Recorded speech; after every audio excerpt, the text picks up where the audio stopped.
I'd been sent to Coral Reach to put a rumor to rest, not to change my life. 3 fishing crews had stopped running their nets past the sunken temple line at the mouth of the lagoon. They swore something moved out there at dusk, low and dark and wrong, big enough to swallow a skiff whole. The settlement council called it the devil in the reeds.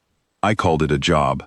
I survey water intakes for 6 outposts along this coast, and a spooked fishing fleet meant a hungry settlement by the time the cold season turned. So I loaded my gear onto the flat-bottom boat and went to find out what was actually living in that lagoon. The temple had gone under maybe a century back, when the delta shifted and the old channel silted closed. Now it was just broken columns, standing knee-deep in still green water. Roofs collapsed into shelves you could walk across if you knew where. Reeds grown up taller than a man through every gap in the stone. Bright out there in the mornings, sun coming straight down through the shallow water, lighting the drowned floors gold. Nothing devilish about it in daylight. I told myself that twice before I saw her.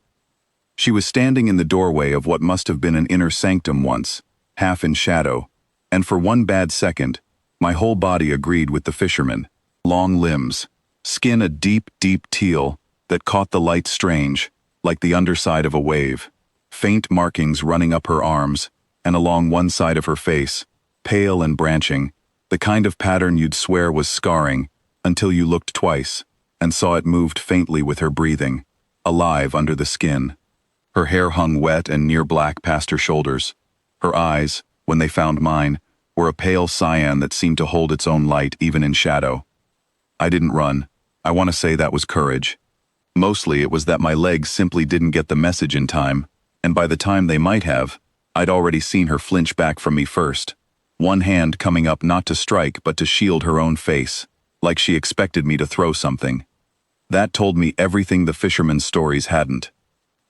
"I'm not here to hurt you," I said, which is a stupid thing to say to someone with markings like that, and eyes like that, someone who could probably break me in half if she wanted to. But her hand came down, slow, and she watched me the way you watch weather you're not sure of yet. I didn't push it. I logged my intake readings, noted the water was clean, and left a sealed ration pack on a dry ledge on my way out, because she'd looked thin under all that strangeness, and because it cost me nothing. It was gone the next morning, so I came back. I won't pretend it was fast. Weeks, that first stretch, me rowing out every few days on the pretense of survey work the council had stopped really needing, leaving something small each time. Dry biscuit, a coil of clean rope. Once, when I noticed her working at something with her hands close to her face in poor light, a pair of my own polarized dive goggles, left folded on the ledge with nothing said. That was the one that broke something open. Next visit, she was waiting in the doorway instead of retreating from it, the goggles pushed up on her forehead, and she said, in careful, accented trade common, "You give away tools a diver needs." I should say, I hadn't known, walking out to that lagoon the first time, that I'd find someone who spoke my language at all, let alone someone with a voice like that, low and precise, like she'd learned every word of it the hard way, and wasn't going to waste one. I'd expected an animal, if I was honest with myself. Fishermen's stories usually mean an animal. Instead, I got a woman choosing her words like they cost something, watching me the way you watch a stranger you've decided, provisionally, might not be a threat. "I've got another set." "You did not know that when you left them." I didn't have an answer for that, so I just shrugged, and something that might have been the ghost of a laugh moved through her, quick and startled, like she wasn't sure her own face still remembered how. Her name was Isolde, not a name I'd have guessed for someone the fishing crews called a devil, but she said it like it had cost her something to keep. She'd been sovereign of the tide court once.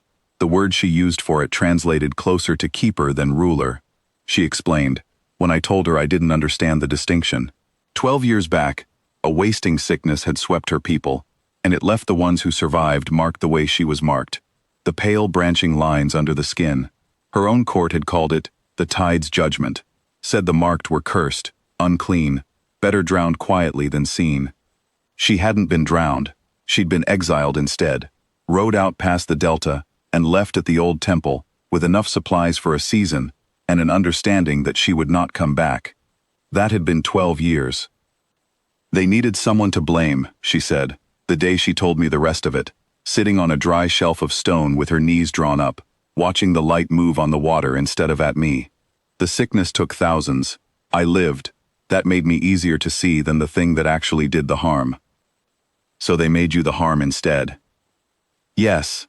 I thought about the fisherman calling her a devil, about how close that was to the same shape, something people were afraid of, made into a story so they wouldn't have to sit with what actually frightened them. I didn't say all that out loud. I just said, that's not what I see. She looked at me then, properly, for a long moment. What do you see? Someone who's been alone a long time and shouldn't have been. Her throat moved. She didn't answer that one for a while, and I let the silence sit, because some things don't want to be rushed toward. I kept coming after that, past any excuse the council would have accepted, though nobody asked too hard, since the sightings had stopped, and the water was still clean, and that was all Coral Reach really wanted from me. I brought her real meals instead of ration packs. I brought a lamp with a long charge so she'd have light after dark that wasn't her own faint markings. I sat with her on the temple steps and let her teach me the old names for the stars her people used to steer by, back when there'd been a court to steer for. She asked me once why I kept rowing back out when the council had stopped expecting reports from me. I told her the truth. I'd spent 6 years surveying water along that coast, and never once met anyone the settlements had agreed to be afraid of, who actually deserved it. Bad water, sure. Bad currents. Never a person.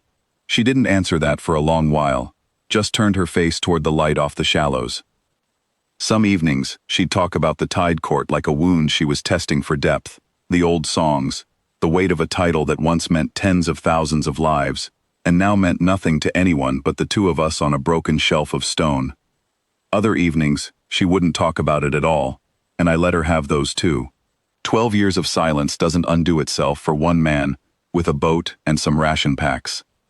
It was old Marta Kessa who found us out, in the end, the eldest of the fishing crews, the one who'd first sworn the devil story to the council, years before any of it had my name attached. She came out past the temple line one still morning, looking for a lost net line, and found me sitting across from Isolde on the sanctum steps, sharing bread, in plain daylight, nothing devilish about either of us at all. She didn't scream. She didn't run for the council. She just stood there a long moment in her little boat, looking at the two of us the way you look at something you'd built a whole shape around in your mind, and now have to unbuild, piece by piece, in real time. That's her, Marta said finally.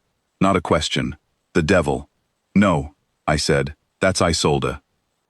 Marta looked at her for a long time after that, really looked, the way I imagine nobody had looked at her in 12 years, past the marks and the strangeness to the tired, dignified woman underneath. Something in the old woman's face shifted, slow and grudging and real. 12 years, Marta said, quiet, mostly to herself. We let her sit out here 12 years. She didn't apologize. Some things are too big to fit into a word like that. She just nodded once, the way you nod to someone you've decided to stop being afraid of, and rode on to find her net line, and didn't say a thing to the council that evening, or any evening after. I never went back to my old survey route. There wasn't much reason to. I stayed at the temple instead, learned to read the tide the way Isolde did, watched the markings on her skin catch the morning light without flinching from them. Not once, not ever again. She told me once that she'd stopped counting the days somewhere around year 9, because counting only made the waiting heavier. I told her she didn't have to count anymore. She hasn't, since.